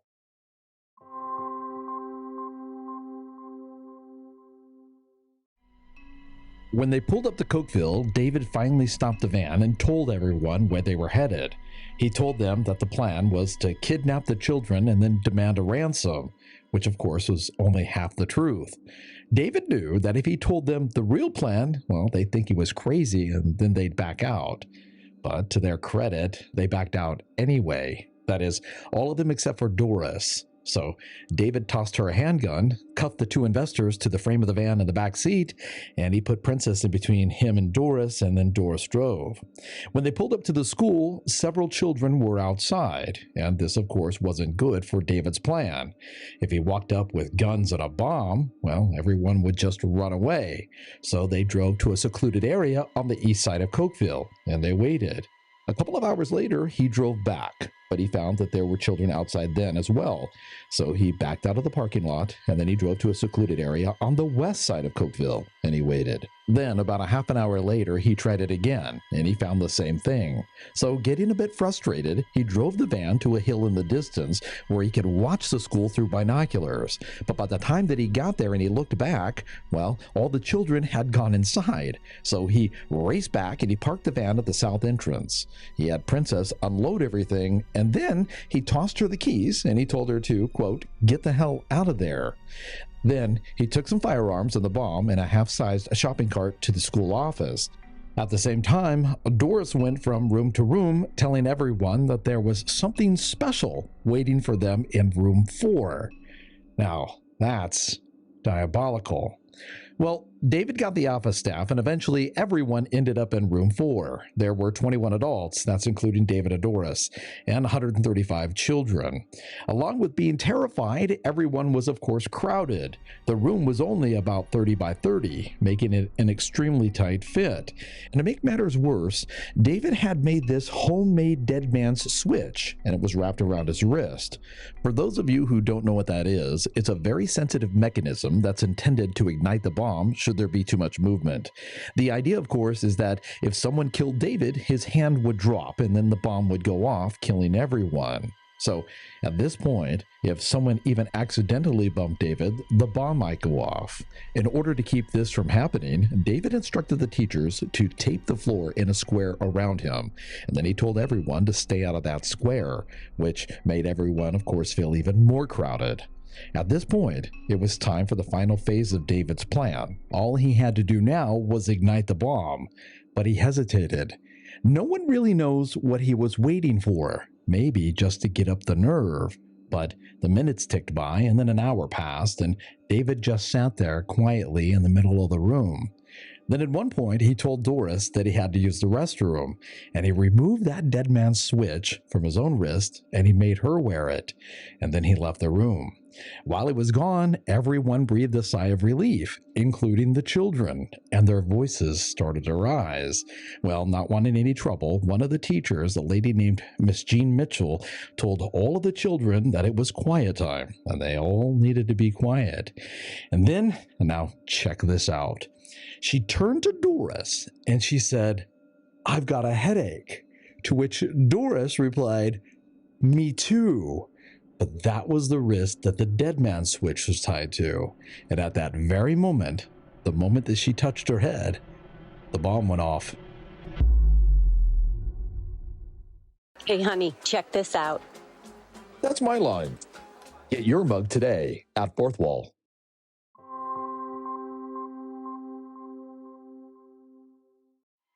David was in the restroom when the explosion rocked the building. It was loud and powerful, and he immediately rushed out, expecting, of course, to find everyone dead. Instead, it was chaos. No one was dead. No one was even close to death. Well, with the exception of Doris. She was on fire. With her screaming, it looked like something out of a horror movie. Well, David took a couple of pot shots at some random adults, and then he walked up to Doris and he shot her in the head. Probably to put her out of her misery, but maybe because she had blundered his great plan. In any case, he took another look around the room and he just couldn't believe what he was seeing. How was everyone still alive? It made no sense. So, with his plan foiled, he walked back to the restroom, and then he shot himself. Although some of the people in the room that day did sustain a handful of injuries, only one was even remotely life-threatening, and David and Doris were the only two fatalities. That in itself at least to me, would have made this thing a miracle. And the story has been dubbed the Cokeville Miracle. But it gets better. Explosives expert Richard Haskell from Rock Springs, Wyoming, was put in charge. Between military and law enforcement, he had had several years of experience with bombs, and he was very familiar with the type of bomb that David had designed. As he dismantled it, trying to figure out why it hadn't killed everyone, he discovered that two of the more critical blasting cap wires that would have dispersed shrapnel had been cut, seemingly with something like scissors. So that dampened that part of the detonation. He also found that there had been a gasoline leak. And do you remember that flammable powder that was supposed to float and then incinerate every cubic inch of air around ground zero? Well, it got so liquefied with gasoline dripping on it that it never got off of its plate. It just laid there, muddied. But even these two things together, the snipped wires and the muddied powder, didn't explain why the other parts of this explosion didn't kill everyone. The explosion was still huge. Finally, having no better explanation, Haskell said that the whole thing was just one big miracle. And as you can imagine, the press had a heyday with that one, and they confronted him on it, and they asked him, "Did you really mean to use the word miracle?" Labeling it a miracle is the understatement of the century. It just didn't go off the way it was supposed to.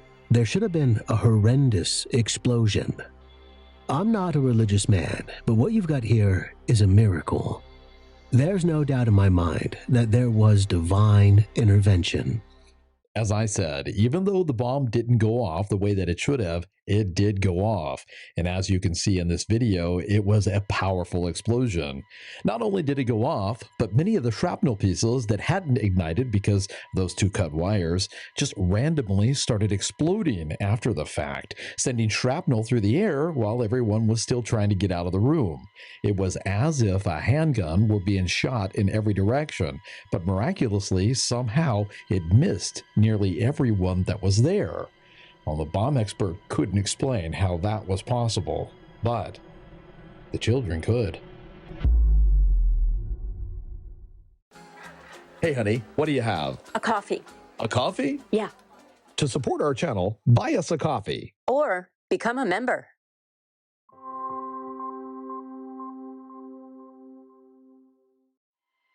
The moment the bomb had exploded, the school faculty jumped into action, making them nothing less than children-saving heroes. While these explosions of shrapnel were still randomly flying through the air, these teachers were working together to get these children out the windows and out the doors and into safety. Well, everyone was examined and treated, but most of their injuries were so minor that they were home that very night, and any of the victims that did go to the hospital weren't there long. This, of course, became national news, and everyone marveled at the foiled attempt of a madman. But then, the children started talking about mysterious beings that showed up and saved everyone. And not in some figurative, vague way either. They spoke of them as if they had really been there. Do you remember little Katie Walker? Well, just minutes after running from the explosion, she told her 14-year-old brother Shane that, quote, "They saved us." And then a few moments later, when she saw her mother Glenna Walker, she repeated what she told her brother. She said, "They saved us." When her mother asked who, she said, "The angels," to which her mother thought, well, she's speaking religiously, figuratively. So she patted her daughter on the head and she said, "Yes, we all have much to be grateful for today." But later, it became abundantly clear that Katie wasn't speaking figuratively. They came through the ceiling and they were floating. They were all dressed in white, like a light bulb, but brighter around the face. They were standing there above us. There was a mother and a father, and a lady holding a tiny baby, and a little girl with long hair. It was a family of people. The woman told us the bomb was going off soon and to listen to our brother Travis. He was going to come over and tell us what to do. When Amy shared this part with me, I thought that it was extremely strange that powerful, mysterious entities like this had families. But there was a reason for this, and it gets pretty interesting. Katie's sister Rachel added to Katie's experience. The lady said to be sure we did what he told us. So they asked Travis what he saw. I didn't see anything. Nothing. I just heard a voice. It told me to find my little sisters and take them over by the window and keep them there. I did what I was told. I looked around and found them and told them to follow me over by the window. Shortly after Travis got them over to the windows is when the bomb went off, and that of course made it a lot easier to get them out of the room. Because the girls had described these angels as resembling a family, one of the adults had the idea to show the children photos of loved ones who had passed, to see if, well, maybe these angels were somehow deceased relatives. So they showed several photos to the girls at different times, and strangely, they both pointed to the same lady and they said that she was one of the angels. The lady that they pointed to was a woman named Shirley Ruth Thornock, which was Glenna's mother, who had died when Glenna was just 15 years old, years before the girls were even born. They pointed out other family members as well. But here's the interesting part. Out of all of the photos that they were shown, and they were shown quite a few, they both identified the same deceased loved ones as being among the people who were part of this group of angels. And it wasn't just the walkers either. Do you remember little Nathan Hartley? Just before the bomb went off, angels came down from the ceiling. They were bright like light bulbs. There were about 10 of them, holding hands around the children. One of the angels told me the bomb was going to go off very soon. She told me how to save myself. She said to go over by the window, then hurry out when I heard the bomb explode. She told me that I would make it if I did exactly what she said. Later, Nathan was also shown photos of deceased relatives, and when he was shown a photo of his great-grandmother Flossie, he immediately perked up and he said that that was his angel. Flossie was born in the late 1800s, and she passed when Nathan was just 3 years old. There were others as well. As a matter of fact, Amy gave me a whole list of children who independently came forward and said that they were protected by angels. In the interest of time, let me just share one more.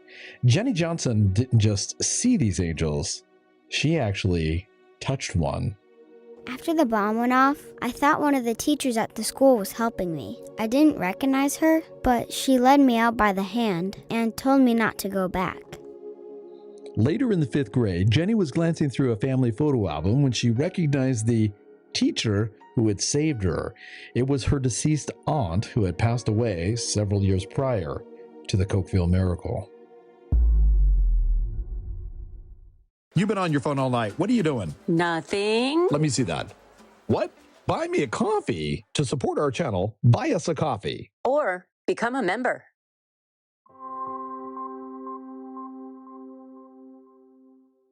First, let me say that this is not a religious channel. We're not sharing this information to convert anybody to any type of religion. We share mysteries, everything from alien abductions to time travel. So with that being said, did angels really show up and save the children and faculty of Cokeville Elementary on May 16th, 1986? Well, I'm sure you can guess what the skeptics think about this. It is interesting, though, how the children all called them angels, but then pointed out family members that had been deceased and that they didn't know. Amy did some digging on this, and some people think that maybe the children were asked leading questions, and these thoughts were planted into their minds. Maybe. But then again, that's a boatload of children to brainwash. And all of these children grew up, and now, as far as we know, there's no conclusive evidence that any of them have ever went back on their statements. And let's just take the children out of it for a second. How come no one but the perpetrators were killed that day? As I was assembling the information for this report, my thoughts kept going back to Richard Haskell. Remember him? He was the bomb expert. And he concluded that the whole thing had to be some type of a miracle. Now, here's something crazy. When I was puzzling through my thoughts, the fact or fiction section, what I was going to say, I actually thought of the movie Contact. Do you remember the scene where Ellie was meeting the aliens for the first time? And to make it easier on her understanding, they appeared to her as her deceased father? Well, could something like that have happened here? Believe it or not, Amy had an experience like this when she was young. Inspirational. Let's don't share that with everybody else. I think it's great. So normally you come on and you give us like extra information about the report. Mm-hmm. But this time it's going to be a little bit different. And I'm excited because I've heard the story before. But every time that you share the story, it gives me chills, and it's pretty intense. And it really happened to you. Yes. So without further ado, why don't you tell all of us and tell me again what happened? Okay, well, I grew up in Iowa. You know, it was maybe what you would consider an idyllic childhood, right? Very small town. Everybody knew everybody. And my sister was quite a bit older than me. I've got 2 older sisters and 2 older brothers. And from an early age, my sister had like rheumatoid arthritis, some complications to that, right? So she was in and out of the hospital, as you know, I recall, but it was always in and out of the hospital. You know, it was nothing earth-shattering, it didn't seem, you know, to me. Well, when I was in 6th grade, it was another one of those, you know, couple of days where Judy was in the hospital. And I remember waking up in the middle of the night, like I literally sat straight up, fully aware in my bed. And I looked up, and there's this, I don't know what else to call it, but this like flowing light, like the top half of it looked human form, but it was just all light. And my sister's voice, I totally recognized my sister's voice, said, "Everything is going to be okay." And I remember just like, whoa. And I laid back down and went to sleep. Like, I feel like now that I look back on it, that's really weird. Like, why wouldn't have I gone and said, I just saw something amazing? But I went back to sleep. Well, I remember I woke up hearing my father crying. Now, my father was a very strong man, and so hearing him cry was extremely rare. And I remember thinking, Dad's hurt. And I go to run into my mom and dad's bedroom, and my mom, you know, stops me right away, takes me out in the hall and says, "Your sister died last night." Sorry. It's okay. I'm sorry. That part always gets me. So I was like, what? And in my brain, I thought, no, she just talked to me. She just talked to me. No, she's not. Anyway, so I didn't tell my parents then. You know, my immediate thought was, my dad is hurting. My dad is hurting. So all my energy went into like trying to help my dad and be there for my dad. And, you know, we went through the funeral and everything, and I did not tell anybody, but there was something in the way she said, everything is going to be all right. I personally feel it helped me be strong, you know, for my dad. Sorry. Yes. Anyway, so I know what I saw. Yeah. And I don't believe it was a dream. I know some people are like, it was just a dream.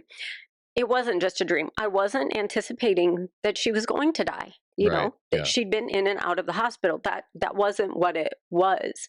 And I had no idea that she passed away until I woke up in the morning to the sound of my dad crying. Yeah. So that's intense. it was completely intense. Yeah. Yeah.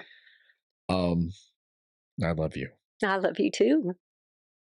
So I got to ask you, like I always do, what do you think about this one? Do you think that the children really saw? Do you think there was a miracle? So our audience doesn't know this, but you know, when I came to tell you this story, I was bawling. I was like, and you know, of course, you're amazing. You're like, oh my gosh, what is it? What is it? And I'm like, this story. And then, of course, it brought up what happened with my sister and everything. But I was so touched as I read some of the witness testimony. So I believe something happened. I know I use that phrase too much, but I do believe something happened. I believe those children saw something. One of the children talked about almost these beings of light surrounding like the bomb, almost containing the bomb. And to me, that was beautiful. That it's like, wow. So even if there was no apparition, right? Well, then he still, sorry, I'm getting choked up again, but he still believes that happened. He believes they were protected. Something happened. There were some sort of, I don't know if you want to call them angels, ancestors, spirits, whatever, but I believe something came to that spot in Cokeville. Yeah. Wow. That's great. So thank you again. You're welcome. Miracles. You know, only the people involved really know what happened that day. And I know a lot of people who don't believe at all in miracles. But personally, I do.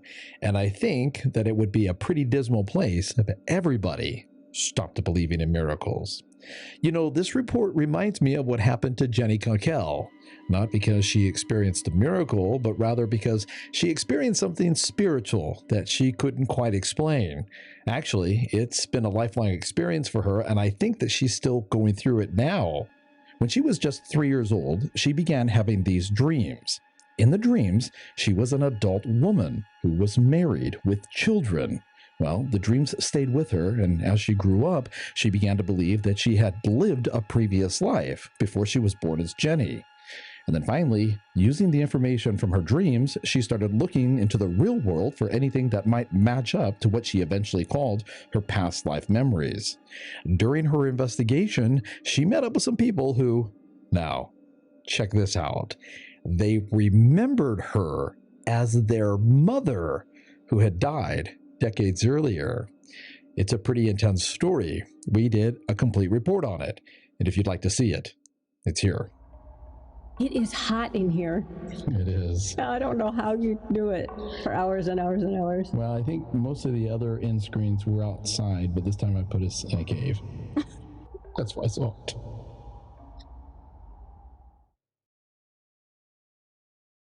my God. So. Hey, we're back, and you can't even see her. So she's right here, but don't worry, we're gonna lift her up in just a minute. She's on the bed. There's her little nose. Is my mic any better? And now we can't look right here. I have to look over here to find out. Yeah, and I can. Because we got the baby right there. God, what? All right. What a show, right? What amazing. You know, I look back, and you know, I'm fortunate to have met Amy before I had gone blind, and you know, so many things. But back then, I didn't need glasses. Now I do. Anyway, she's right here. You can see that little nose. Yeah, she's we'll actually being calm for a minute, which is. Yeah. Anyway, no more of this, I guess. Oh my God. Super chats. Thank God. Some of you had asked if she was Australian Shepherd or Border Collie. She is a Border Collie. No, you cannot have 100%, we think. Somebody said something, and I just have to read it. They said, oh, it was so sweet. My mic is my mic. My gosh, now I can't find it. Guys, is my mic loud enough? I don't know. Oh my gosh, I'm sorry, guys. Miracles are just events that we can't explain yet. The sound is a tad low. I'll be back. Okay. The mixer board's underneath. Wow, we need a tech guy. Anyway, somebody said miracles are just events that we can't explain yet, and I thought that was pretty interesting. I feel like all of the stories, not all right, a lot of the stories that Damon and I cover are things that we just can't explain yet. All right, test your mic, all right, my love. All right. Test my mic. Her love. Her love. The audio is great. Just that last segment was slightly louder. I'm so happy you got your baby, and we all get to enjoy her. Me too. What did you just do? Glitter? No, I did not do that. What was the sparkles? Because I did 2 thumbs, and I think it does glitter. Oh. Did you guys see the glitter too? Wow. Oh, okay. The YouTube is amazing. Anyway. No, YouTube is amazing. Wow, 97. I love YouTube. Love it. Yeah, that's amazing. All right. So I'm gonna. She's sleeping, kind of. Like, here she goes. I hate to do this, but. You want me to hold her? No, I'll hand her to you. Okay. But so first of all, before we do this, are there any other questions? We're gonna hold her up. We're gonna share her name, and then we're gonna end the video. So before we do that, is there any questions you want to ask about our lives? If so, all caps, please. Yeah, all caps. Old. Like It's hard to read. question, like QUESTION, all caps, and then whatever you want to ask, and then we'll answer it. Anything you want to ask, it's not off the table. Think about it. What do you want to do? We may never do this again. They were saying it was fireworks, not glitter. I mean, I caught the tail end of it. Oh, the tail, but a bumps. And I'm just a comedian. Who knew? Anyway, so while we're waiting to see if do it again for Lady Serafina. Come on. No. Come on. Not doing it. He'll do it again.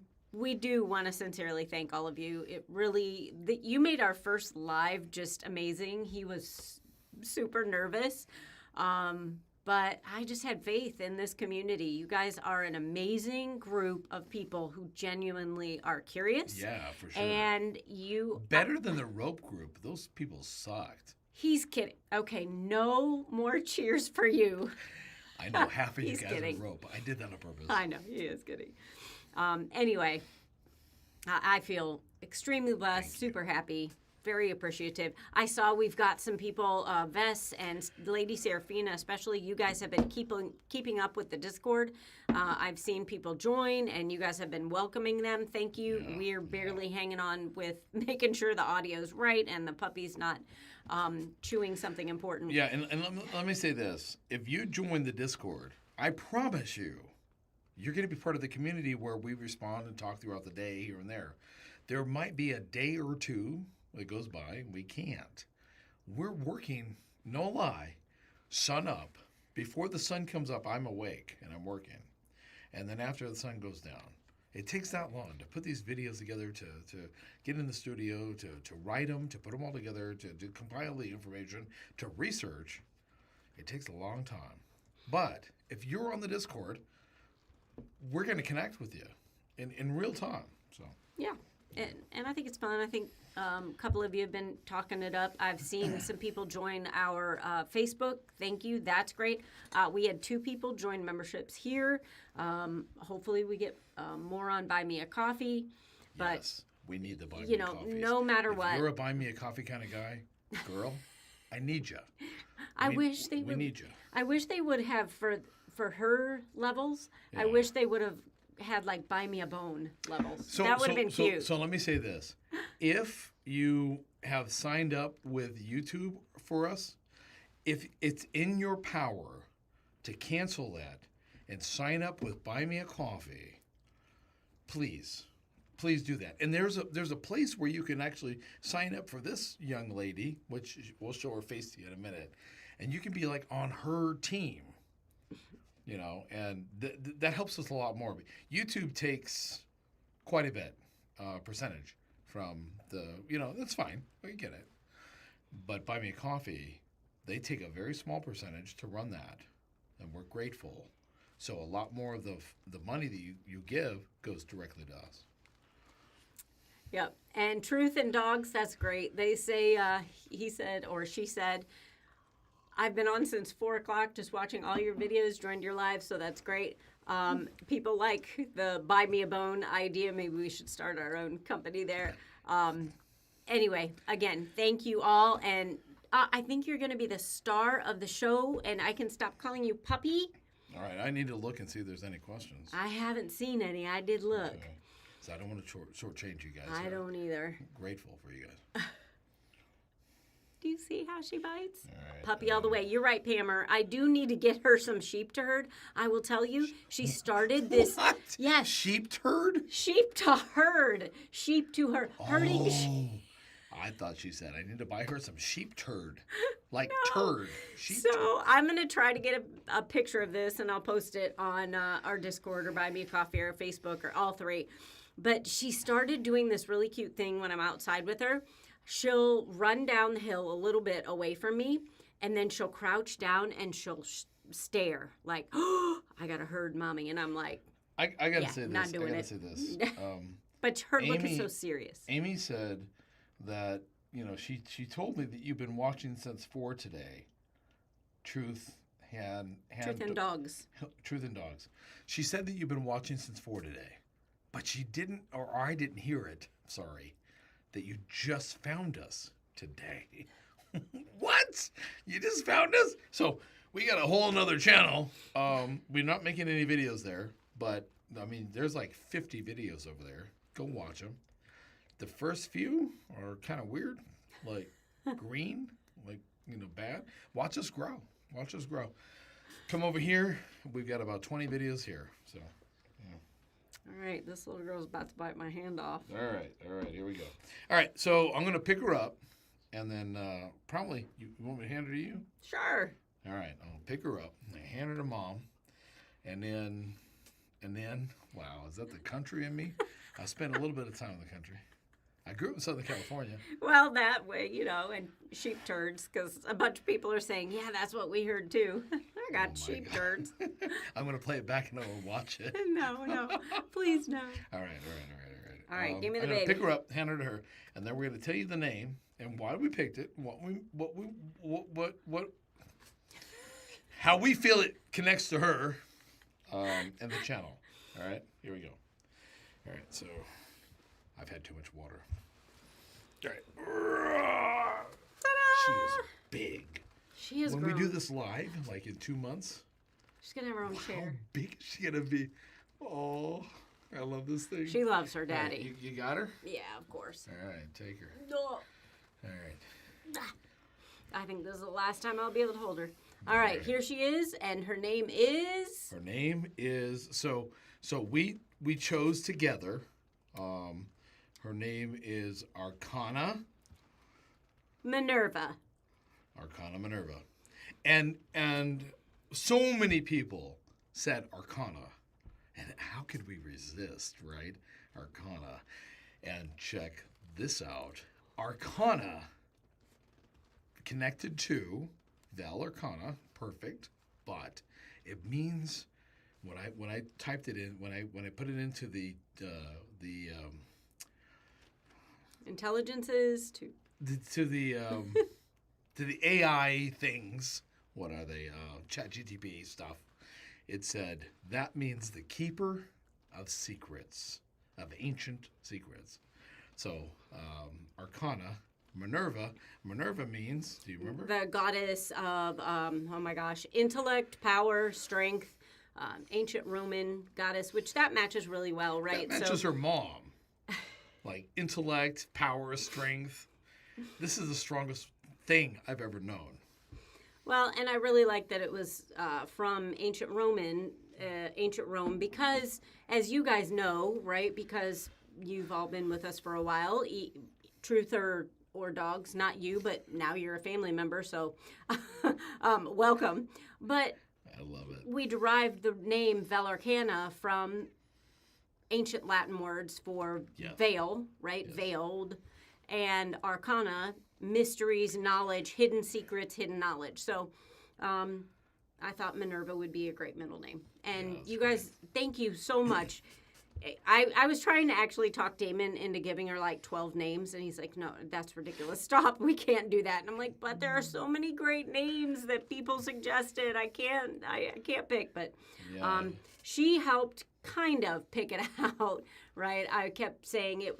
The middle name was down to Minerva and Freya, and I went back and forth, and she seemed to kiss me more when I said Minerva, so I'm like, yeah, you're right. Yeah, and so what you guys, I think would be valuable for you to know is that you guys picked this because Vesica Vinco, one of our moderators, he kind of came up with Arcana, I forget exactly, but it's very close to that. Kana.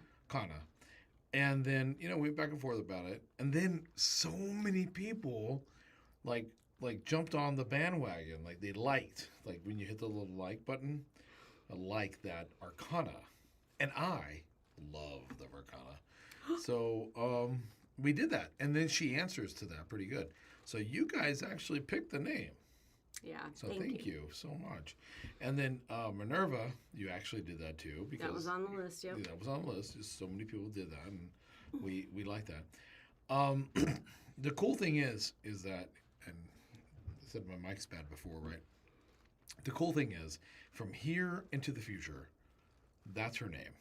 And you guys were there and helped us pick it.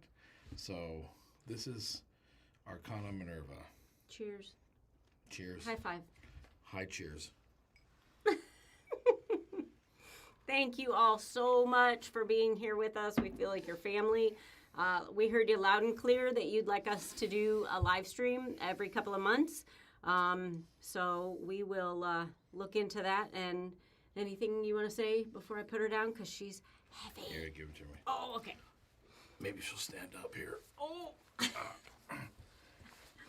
Tell them you love them.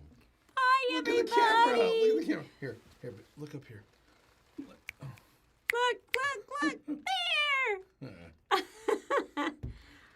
All right, high five. That was so cute. Congratulations.